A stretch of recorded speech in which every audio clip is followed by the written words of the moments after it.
Welcome to the Near Memo, a weekly conversation about search, social, and commerce.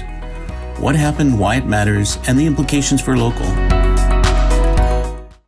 All right, so then the last item up today is, there are many things that we talked about discussing. I mean, there are some interesting things that happened with Nextdoor this week and voice search and others.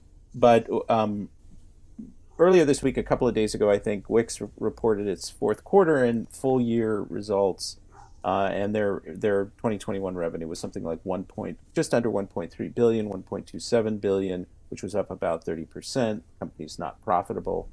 They reported 220 million accounts globally, with 56% of those, I believe, in North America, which is mostly the US. And they had 6 million premium accounts, which interestingly was less than the verbal number I got from Wix some months ago. But I think this is the accurate number. That may have been sort of a mistake. So 6 million premium accounts, 200 million total accounts, most of which are free. Only 2.7% are paid accounts. Wix is the largest of all the website builders out there, and their ARPU comes out at about $200 per year.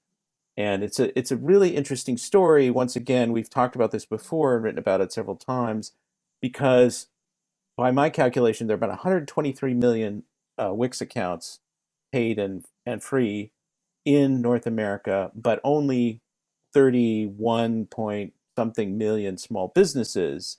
And surveys report that between 30 and 50% of small businesses don't have websites. So these are recent surveys saying, some substantial percentage of small businesses don't have websites. So this is a really interesting discrepancy between the small businesses that have websites, all the Wix accounts, and who else is out there creating these accounts, hobbyists, people with side hustles. I was going to say, do you think there could be essentially people using Wix as a personal page for wedding planning or whatever, those kinds of things? I mean, you have to, at 100 million, there have to be what we would consider consumers as part of that number. Well, but I mean, why are these consumers using these websites? Because they're either trying to market themselves in some fashion, or they have side businesses, or whatever. They're testing the waters for something. So it's very interesting, because what Wix projected in its report was that they were going to earn $16 billion over the next decade from their existing free accounts, basically upsells.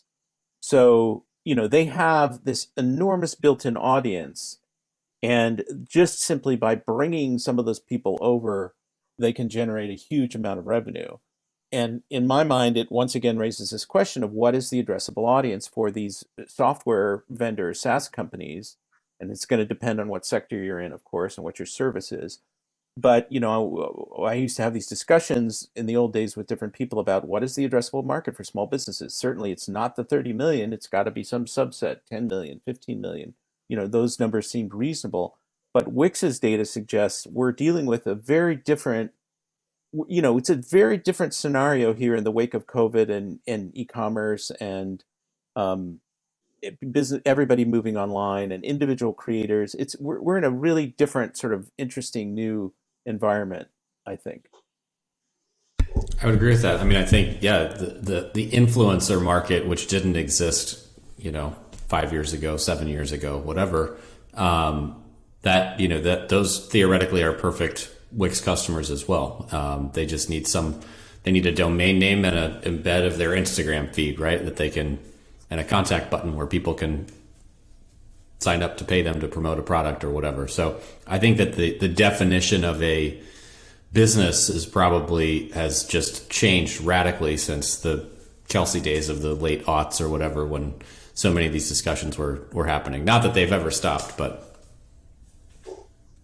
Well, I mean, interestingly, I had a conversation with Perry Evans yesterday, and he's at EverCommerce, and we were talking about the challenges of the small business market. And in many ways, as radically as things have changed, with the emphasis on e-commerce and mobile devices and all these different things that have happened over the ensuing period, the the challenge of getting small businesses to pay attention and pay for digital marketing is still pretty Mm-hmm. difficult. I mean, you've just been in a version of that world, Yeah. David, and it's in some ways nothing has changed since the year 2000. Even though certain other things are radically different. So it's really just a very complicated, interesting market. I just want to throw in, and then Mike, you can feel free to say whatever you'd like. Um, we're not, Wix is not the only website host, right? There's Squarespace and WordPress and GoDaddy and Square. Google My a Business whole websites, Yeah. and Bing just announced a website right, product. smart there, right, and Google, right. So there's millions and millions of more websites out there, and most people probably don't have three websites on three different platforms. So it's there's a lot of non-duplication out there, and it's a much much much bigger world of websites than what the U.S. government says in terms of small businesses, and especially when you consider that so many of them don't have Yep. websites. It would be interesting to look at a Wix sample, random 100,000 sites, and see what they really are. Are they wedding sites like David suggested? I wasn't Or are suggesting. I'm they- just trying oh, to trying to well, put some kind of hypothesis out there of what they could be. So but that's the yeah. question. What are they? And it'd be interesting to look at a sample to determine how many are actual sort of side hustles or actually business focused versus how many are just truly personal endeavors, maybe a CV or some other use that isn't really specifically about making money, more about promoting your personal capital or whatever your human, Personal your very brand. own human capital. Your personal brand, an equally offensive term to me, but yes, I just curious. It'd be interesting to look at a sample and see. So Well, we can try and get that information from them directly. We know a lot of people who are at Wix. I don't know how much they would divulge that, but it's just a fascinating thing because it just really reframes the whole discussion about who is your target audience. well, and it goes to what we were saying before. What is a local business, right? I mean, there's the InfoUSA definition, which is similar to Google's definition, which is a location or business with a phone number that's out performing, selling goods or services in the local market. That's one, and there's appears to be somewhere in the order of 17 million of those. There's the, Census Bureau definition, which is 30 million, but includes a lot of